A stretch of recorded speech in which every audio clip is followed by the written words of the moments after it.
A few years ago, on a freezing December day, I was driving alone across Nevada.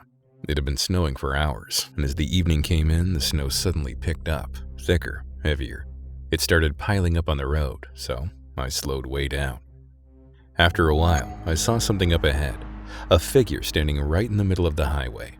At first, I thought my eyes were playing tricks on me, but as I got closer, I realized it was a person. I almost hit him. He was completely covered in snow from head to toe. I couldn't make out anything, just a human shape swallowed by white. I stopped the car, rolled down the window, and yelled, "What are you doing there?" He slowly lifted his head. That's when I saw it, a white plastic mask covering his entire face. White snow everywhere, and that blank white mask staring back at me. It sent a chill straight through me. I thought, what the hell is he doing standing in the middle of the road? So I rolled the window back up and started to drive past him. Then he suddenly raised both hands, signaling me to stop. He didn't say a word. Then out of nowhere, he started dancing. Not some random flailing. He danced like a trained performer, smooth, precise. I just sat there watching him for maybe 30 seconds thinking, what the hell is happening right now? Then he raised his hands again, this time making a gesture like he was taking a picture, like he wanted me to film him. I couldn't tell if he was messing with me or actually asking me to record him dancing and post it online or something. 100 thoughts ran through my head. I was just about to pass by, but at that moment, another man appeared on the side of the road, walking quickly towards me.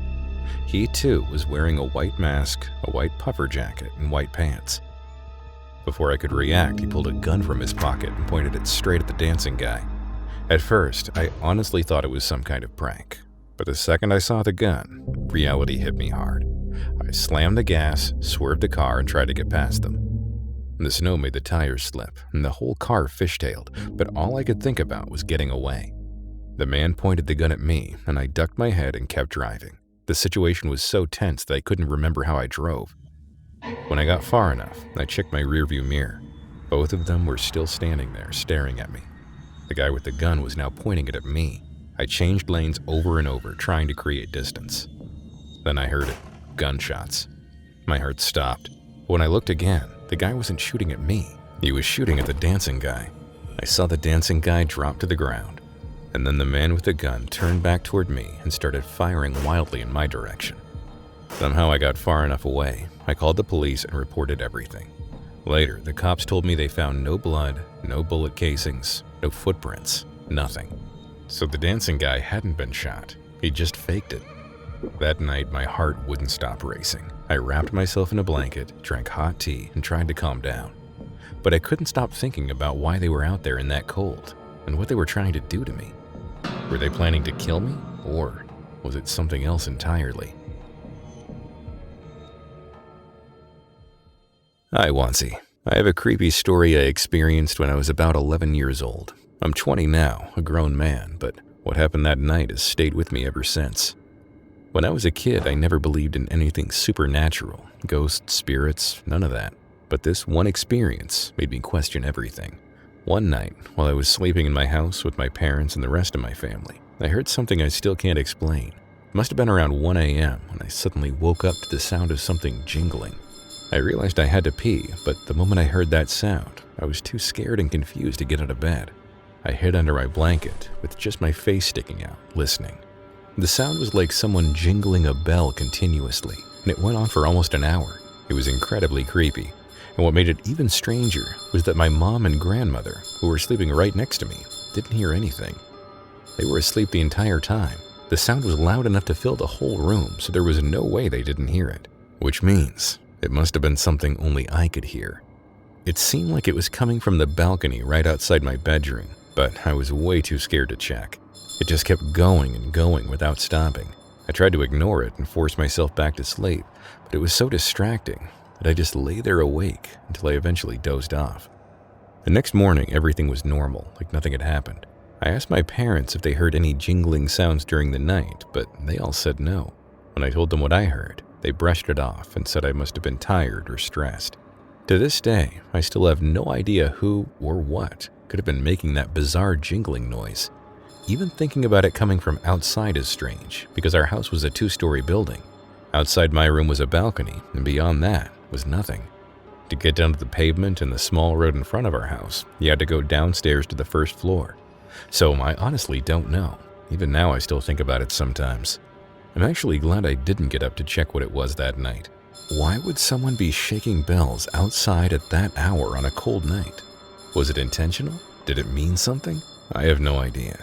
All I know is that it was creepy as hell, and I'll never forget it. I'm a long-haul trucker. I usually pull 12-hour shifts, even at night. A few months back, as usual, I was driving along a quiet road past midnight, listening to an audiobook.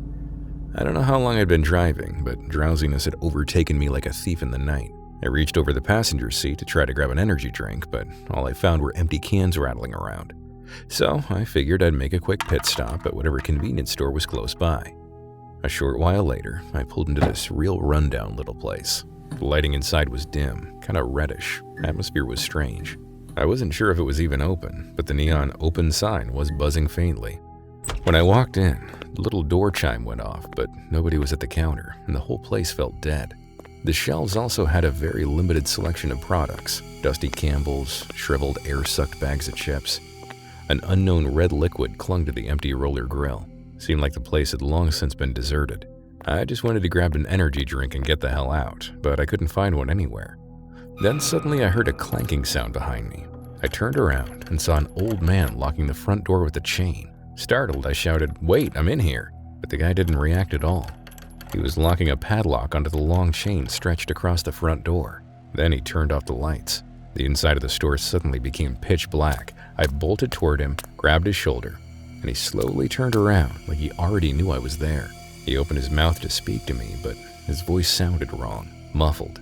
And when he opened his mouth, I could see his tongue, short and messed up, like it had been cut. Half terrified, half pissed, I shook him violently and yelled for him to open the door. But he didn't respond. He just kept opening and closing his mouth as if trying to say something, but no sound coming out.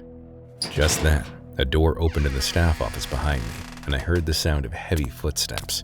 It was dark, so I couldn't see clearly, but it was two very tall men. They were talking about something. It seemed like Russian, but I had no clue what language it was. And when they stepped out of the darkness, man, I'll never forget what I saw. They were wrapped head to toe in duct tape, each holding a knife, but not normal knives. The blades were spiral-shaped, something I'd never seen before. They looked at each other, laughing, then turned their heads toward me. My brain just went, I'm dead. Right then, the old man shuffled toward the counter, and that's when I realized the door wasn't fully locked yet. So I unlocked it, yanked the door open, and ran outside. The duct tape guys didn't chase me. They just stood in the doorway, staring. The old man was holding a mop now, and the two men beckoned me toward them. One of them was waving something that looked like a candy bar at me. I scrambled into the truck and fired it up and got the hell out of there. Looking in the rearview mirror, I saw the store's sign lights go out immediately, and no one came out. I called the cops, and when they showed up, the guys were long gone. It turned out the store had been shut down a long time ago. When they entered the back office, they found a large bucket on the floor with cleaning detergent and dozens of knife stab marks dug into the desk. They tracked down the culprits. No idea what happened after that. All I know is, I don't stop at remote, sketchy places anymore. Not after that night.